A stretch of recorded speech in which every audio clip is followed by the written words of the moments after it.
The NDTV app. News that matters to you. Hi, I'm Shreya Saran. Kerala's Wayanad area is hit by devastating landslides, resulting in loss of lives and livelihood. Kerala needs your help right now.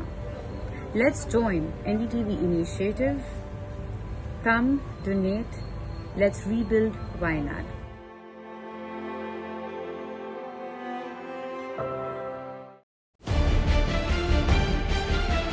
This week on India Ascends.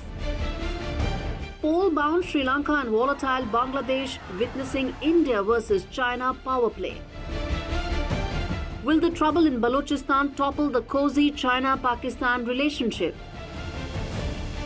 Is the pro-China Muizzu government in Maldives in trouble? The French flip-flop over the next Prime Minister continues. All this and more only on India Ascends with me, Gauri Dwivedi, at these timings on the NDTV network.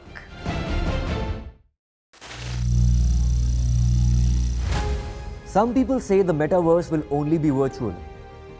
One day this lecture hall will be made of code, and driverless cars would be trapped in intersections. But even in this maze of the future, you can't wish away health. It's time to become more resilient.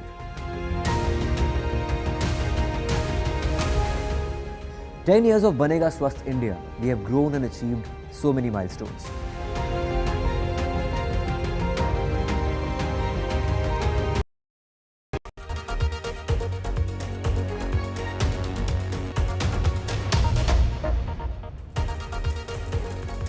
You are watching The World 24/7 on the NDTV network. I'm Parmeshwar Bava. Let's begin with the top stories you need to know.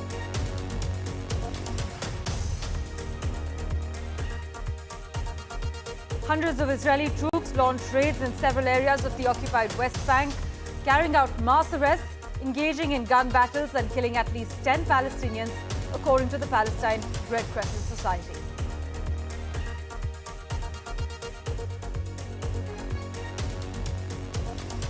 US authorities said that the man who attempted to kill former President Donald Trump acted alone and there is no sign of foreign involvement.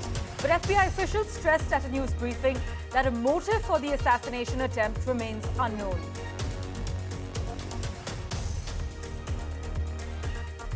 Pavel Durov, the top executive at Telegram, has been released from police custody in France. He's not off the hook yet, though. Durov will soon appear in court to answer for a number of alleged crimes related to his popular messaging platform.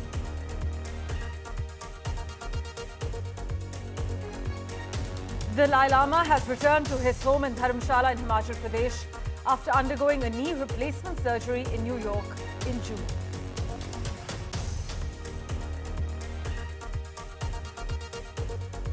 In Australia, Victoria's Treasurer says the federal government's plan to cap international university students is a fundamentally destructive decision which will have an adverse effect on the state's finances. This as the Australian Education Minister announced a plan to limit new international university enrolments to 270,000 next year. Disney and Reliance were given the green light to create India's biggest entertainment company after Indian regulators approved their $8.5 billion merger.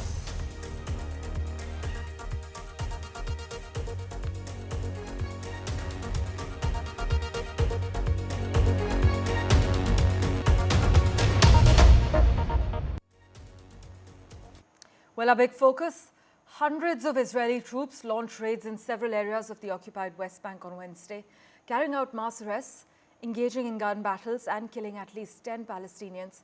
This is according to the Palestine Red Crescent Society.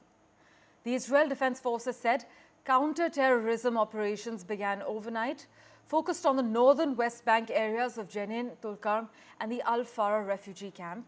It said that the operation was carried out in coordination with Israeli border police forces and the Internal Security Service, and it's in the first phases. But eyewitnesses described drones scanning the skies, bulldozers ramming through terrain, and armored personnel carriers on the streets as the IDF surrounded hospitals and set up checkpoints and went house to house actually making arrests. I must inform our viewers As far as the context is concerned, well, Israel has built scores of settlements across the West Bank, which are home to over 5 lakh Jewish settlers, and they have Israeli citizenship, while the 3 million Palestinians in the West Bank live under Israeli military rule, with the Palestinian Authority exercising limited control over population centers.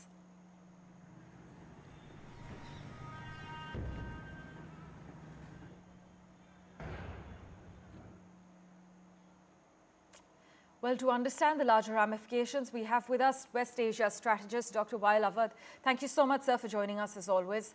Now, Israel has launched this massive, deadly assault on the West Bank. We're hearing it's the largest assault there in 20 years. So why and why now? Thank you, Parmeshwar. Actually, as you have been stating, the actual focus now has shifted from Gaza to West Bank and East Jerusalem, the occupied territories under the Israeli army, because most of the Palestinians there have been subjugated to all kinds of atrocities, detentions, and the selective killing and by the attack by the drones of the besieged camps, Palestinian camps under the Israeli occupation. So I think now, because of the increasing tension in that region and where the resistance forces, the Israeli occupation has increased, an attack on the Israeli troops have also been increasing because of the provocative act by the settlers who have been attacking regularly and systematically the Palestinian homes and confiscating their cattle and also destroying their homes and expelling them in front of the world. I think this is the time where the Palestinians thought, who has stayed away from the war on Gaza and avoided an escalation with the Israeli troops, now they have no other option but to go and fight against Israel. In fact, Israel's foreign minister said the goal was to, quote, dismantle Islamic Iranian terror infrastructures established there. Hamas, meanwhile, has called for followers to, quote, escalate all forms of resistance and confront the occupation and its settlers everywhere in their occupied land. So how bad are things as we speak? And do you think Israel's continued fight on multiple fronts is likely to continue? I don't think it's a fight. It's a matter of annihilation of the whole Palestine. That is the main aim. And I think the whole world is focusing what's going on in Gaza war. But the fact of the matter is, if you remember, Parmeshwar, ever since the starting of the war on Gaza, there are more than 10,000 Palestinians in West Bank has been taken into prison by the Israelis. Yes. There are more than 300 people have been killed. More than 5,000 people have been injured. So the war on the Palestinian under occupation have not stopped. If you also, you mentioned in your talk that there are 500,000 settlers. Where did these settlers come? In illegal settlers have been making the settlement inside the Palestinian occupied territory. So therefore, if you are only your objective is to occupy and expand the settlers into the occupied territories, then that is the only way of resisting the terrorist, the activity of the Israeli settlers. So that is what is their objective, is absolutely to expel the rest of the Palestinian from the East Jerusalem and also from West Bank. And also you noticed that a couple of days ago, a minister in the Israeli government saying that they are going to build a temple within the Al-Aqsa Mosque, which is, what does it mean that? That means they are making it more into a religious war against the Islamic world, by destroying Al-Aqsa Mosque and also by building what is called the Israeli Solomon Temple. So that is the whole crux of the problem, because the continuation of this war will serve only Prime Minister Netanyahu in this war, and that is why expanding and shifting the focus into this region will only help him to stay more in power. Absolutely. That is actually something that many analysts have also argued. In fact, some argue and believe that this attack in the West Bank has been spurred on, though, by right-wing politicians like Israel's security minister and finance minister, who have actually increasing power and increasing influence in Israeli society. Your thoughts, sir?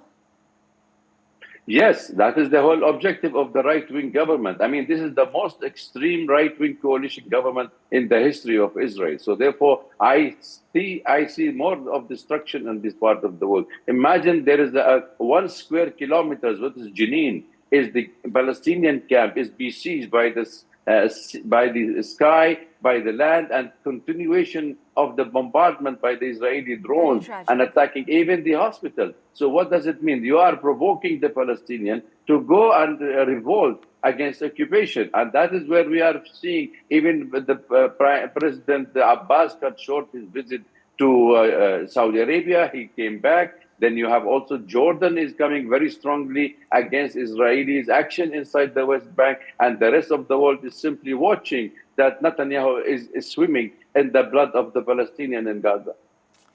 Well, Dr. Awad, thank you so much as always for joining us with your thoughts on the world 24/7. We will, of course, revert to you for regular updates. We also have with us Mohammad Ghazali at the moment for a live update. Ghazali, major Israeli raids across the West Bank. What details can you disclose at the moment?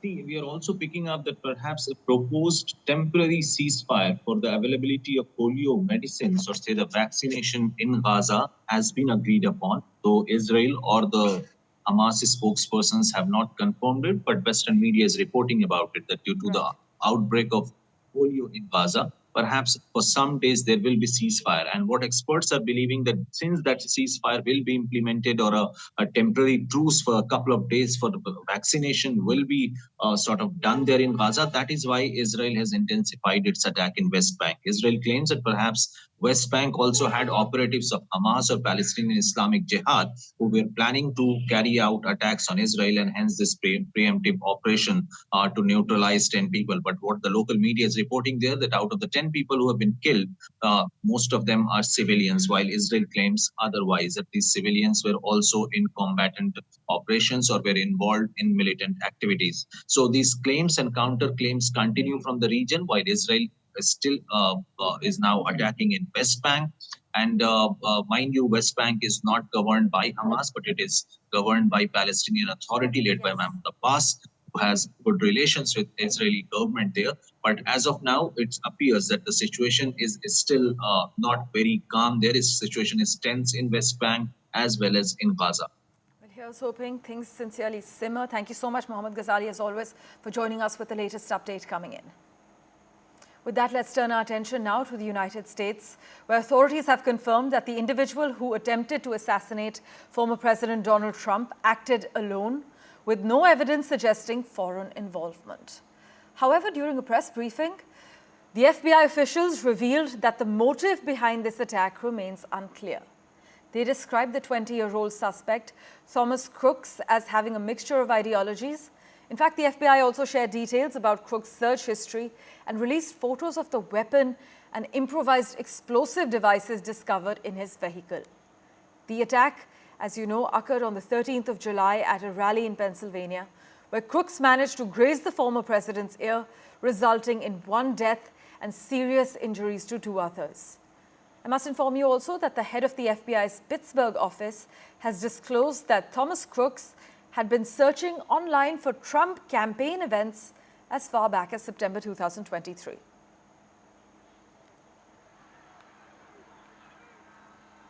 With that, let's turn our attention now to France. Well, French authorities have indicted Telegram CEO Pavel Durov on 6 charges related to illicit activities on his messaging app. Durov was released from custody after posting a €5 million bail, but he is currently under strict conditions, including a ban on leaving France and mandatory check-ins at a police station twice a week.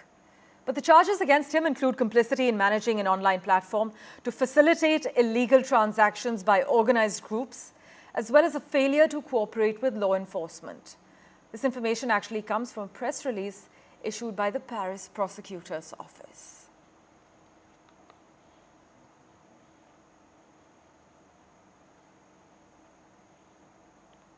Meanwhile, U.S. Democratic presidential candidate Kamala Harris and her running mate Tim Walz took their campaign to Georgia.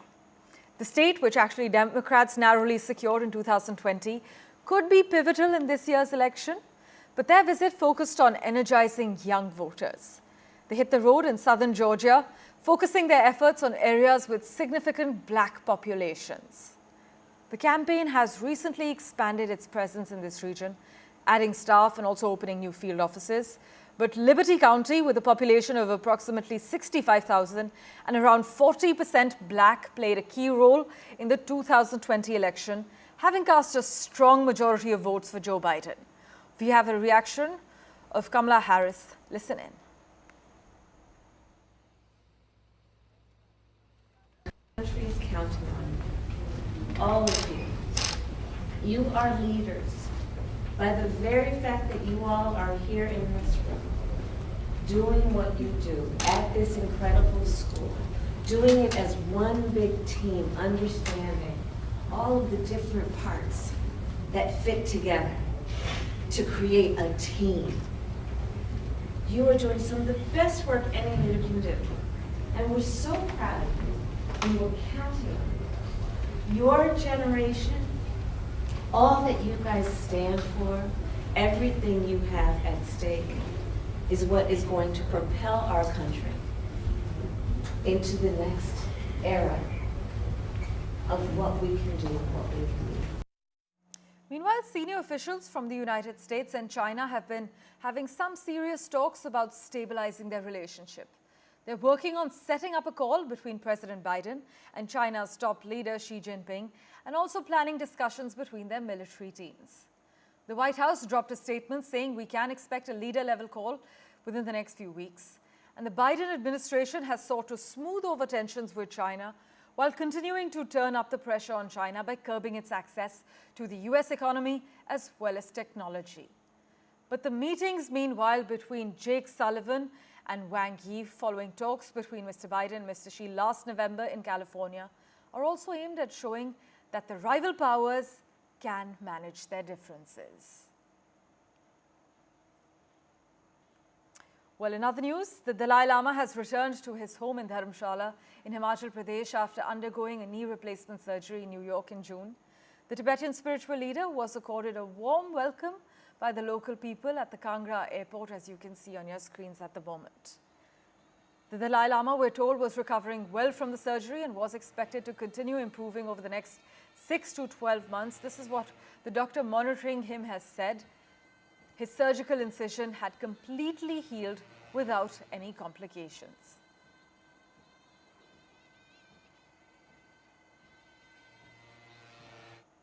In news now from the neighborhood, the interim government of Bangladesh, led by Professor Muhammad Yunus, has lifted the ban on the country's main Islamic party, the Bangladesh Jamaat-e-Islami, and its student wing, Islami Chhatra Shibir.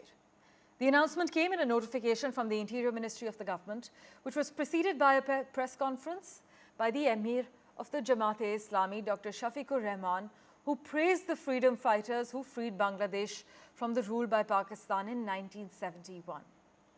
Former Prime Minister Sheikh Hasina's Awam League government had actually imposed a ban on them on the 1st of August under the country's anti-terrorism law, alleging that they stoked deadly violence during the student-led protests, which eventually resulted in the fall of the Hasina regime.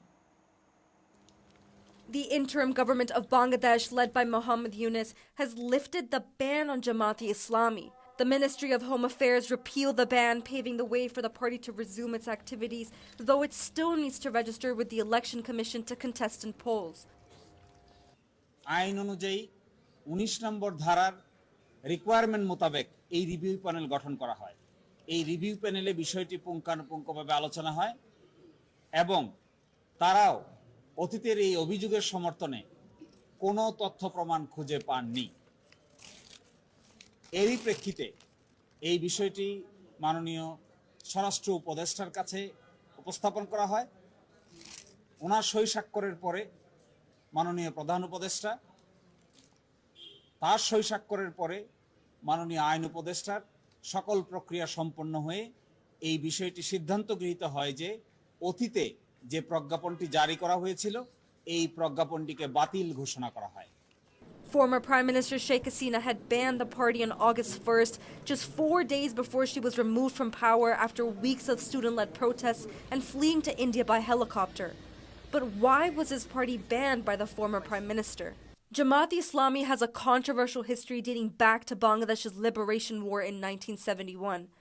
The organization's member formed auxiliary forces like Razakars, Al-Badr, Al-Shams, and the Peace Committee, which were implicated in atrocities against Bengali freedom fighters and members of the Hindu community. Jamaat-e-Islami's influence is not confined to Bangladesh. In Pakistan, it remains a major political force despite its involvement in militant activities. The order to lift the ban on Jamaat-e-Islami comes a day after the Bangladesh government released another radical leader, Jashimuddin Rahmani, chief of the Islamist outfit Ansarullah Bangla Team, or ABT. Rahmani is convicted for abetting the murder of blogger, activist, and a vocal supporter of the terror outfit Al-Qaeda and its offshoot Al-Qaeda in the Indian subcontinent. Suspected members of this outfit have been arrested by Indian security agencies in the northeast region. Unrest in Bangladesh continues even 3 weeks after Sheikh Hasina left from power. These developments are a major security concern for India, which is already trying to grow its ties with the new regime in the neighborhood. With Mohammad Ghazali, Samia Afsar for NDTV World. Well, for further clarity on what's happening in the neighborhood, we have with us Ayanjeet Sen, who's an expert on Bangladesh affairs. Thank you so much for joining us. Well, the lifting of the ban essentially means the organization can now participate in the political process of Bangladesh and also participate in the political dialogue for holding the next general election in the country, right? Yes, the lifting of the ban marks a pivotal moment in Bangladesh's political environment, in a way potentially reshaping the alliances and the voter dynamics ahead of future elections whenever it takes place, because the current interim government tenure is not sure, and it may go up to a few years or a year. It all depends on Muhammad Yunus, who's heading it. So as and when this happens, when they go for the elections, at that point of time, I think Jamaat-e-Islami would definitely play a pivotal role out there. And this, in a way, they can now initiate themselves to engage in a political dialogue.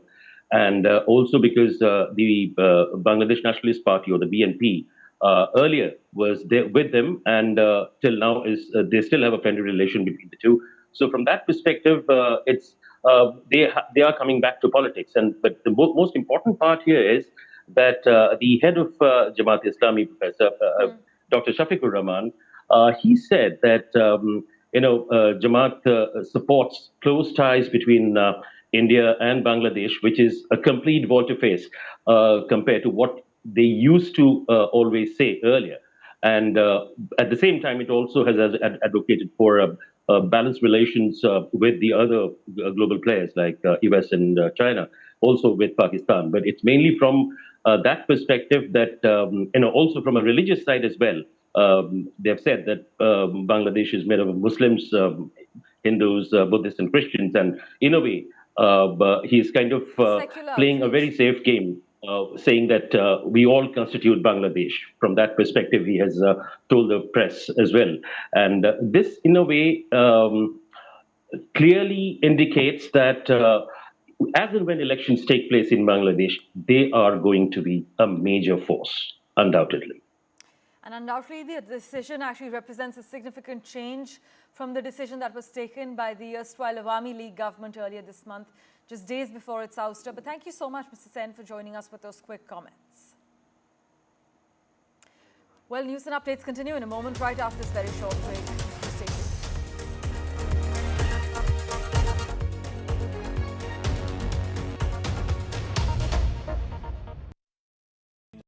tuned. Landslide devastation in Kerala's Wayanad. Join NDTV's initiative. Donate for Kerala.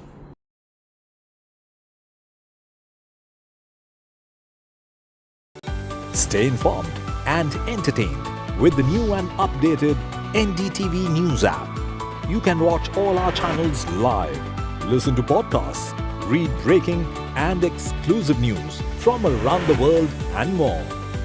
Download the NDTV app today and get access to the best journalism and storytelling on your smartphone or tablet. The NDTV app. News that matters to you. Hi, I'm Shreya Saran. Kerala's Wayanad area is hit by devastating landslides, resulting in loss of lives and livelihood. Kerala needs your help right now. Let's join NDTV initiative. Come, donate. Let's rebuild Wayanad.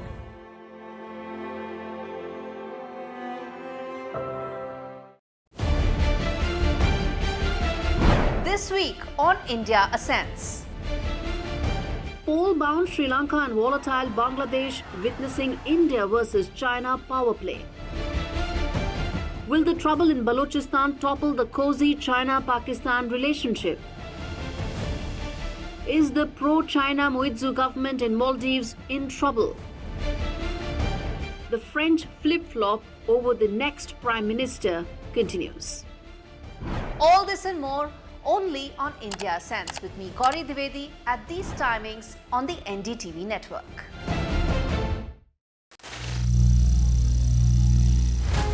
Some people say the metaverse will only be virtual.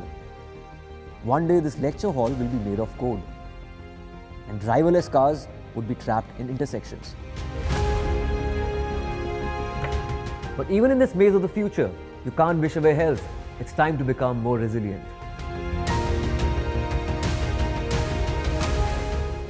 10 years of Banega Swasth India, we have grown and achieved so many milestones.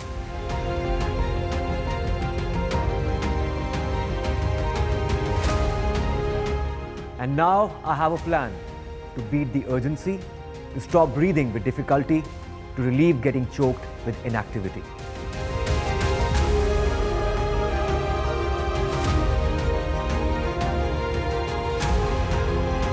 Energize our government, our environment, our society, and ourselves.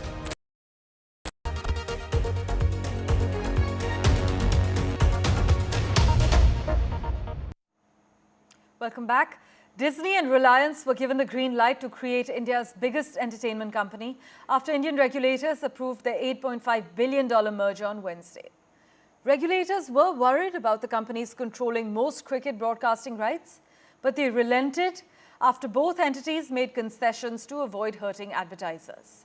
But the massive deal will boost Reliance owner and Asia's richest man Mukesh Ambani's grip over India's $28 billion media and entertainment sector, as per multiple reports.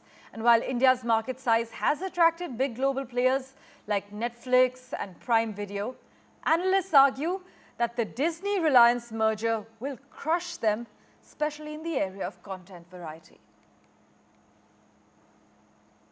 And news from the UK now, where leaders actually from Britain and Germany have announced plans to create a major new treaty that will tackle everything from defense to trade. This move is part of a broader effort to reset Britain's relationship with the European Union. Prime Minister Keir Starmer's visit to Germany and France is all about mending fences and moving past the rocky relations of the previous Conservative government of Rishi Sunak. Since taking office last month, the British Prime Minister has made strengthening these ties a key part of his strategy to drive Britain's economic growth. In fact, the UK Prime Minister Keir Starmer billed the new cooperation treaty as a once-in-a-generation chance to deliver for working people in Britain and in Germany. As today shows, Britain can advance its interests much more effectively when we stand with our friends and partners. This treaty is part of a wider reset, grounded in a new spirit of cooperation, with our shared understanding that this will be developed at pace and that we hope to have agreed it by the end of the year. A Britain reconnected, resetting our relationship, rediscovering our common interests, delivering for working people. Meanwhile, in Australia's Victoria, Treasurer Tim Pallas has slammed the federal government's plan to cap international university students, calling it a fundamentally destructive decision that could seriously impact the state's finances. His comments underline the challenges Labour faces in pushing this proposal through federal parliament, especially with opposition from the Greens and dissent within its own ranks. Now, as we've covered over this week, Australia's Education Minister Jason Clare revealed a plan to limit new international student enrolments to 270,000 next year. While some universities will be allowed to increase their international student numbers, others will have to cut back. But Greens leader Adam Bant has criticised the government's new policy, accusing them of dressing up a migration issue as an education policy.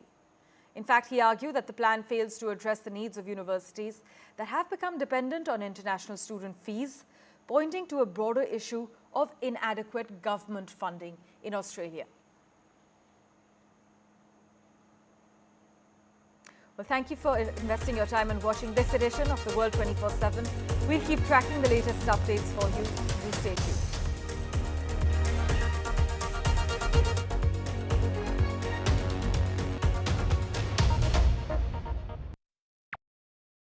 Landslide devastation in Kerala's Wayanad.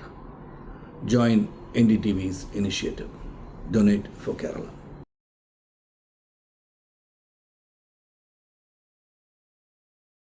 Stay informed and entertained with the new and updated NDTV News app. You can watch all our channels live, listen to podcasts, read breaking and exclusive news from around the world and more. Download the NDTV app today and get access to the best journalism and storytelling on your smartphone or tablet. The NDTV app. News that matters to you. Hi, I'm Shreya Saran. Kerala's Wayanad area is hit by devastating landslides, resulting in loss of lives and livelihood. Kerala needs your help right now. Let's join NDTV initiative. Come, donate, let's rebuild Wayanad.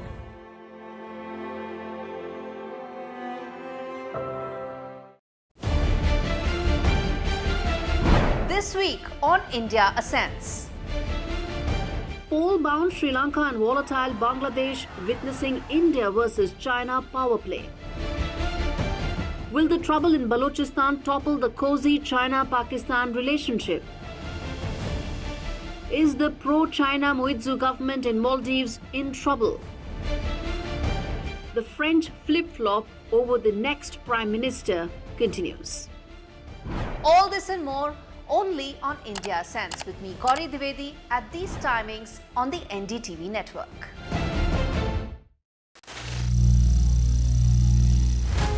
Some people say the metaverse will only be virtual. One day this lecture hall will be made of code, and driverless cars would be trapped in intersections. But even in this maze of the future, you can't wish away health. It's time to become more resilient. Landslide devastation in Kerala's Wayanad. Join NDTV's initiative. Donate for Kerala.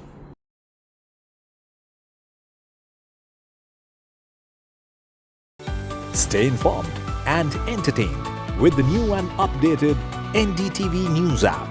You can watch all our channels live, listen to podcasts, read breaking and exclusive news from around the world and more. Download the NDTV app today and get access to the best journalism and storytelling on your smartphone or tablet. The NDTV app. News that matters to you. Hi, I'm Shreya Saran. Kerala's Wayanad area is hit by devastating landslides, resulting in loss of lives and livelihood. Kerala needs your help right now. Let's join NDTV initiative. Come, donate, let's rebuild Wayanad.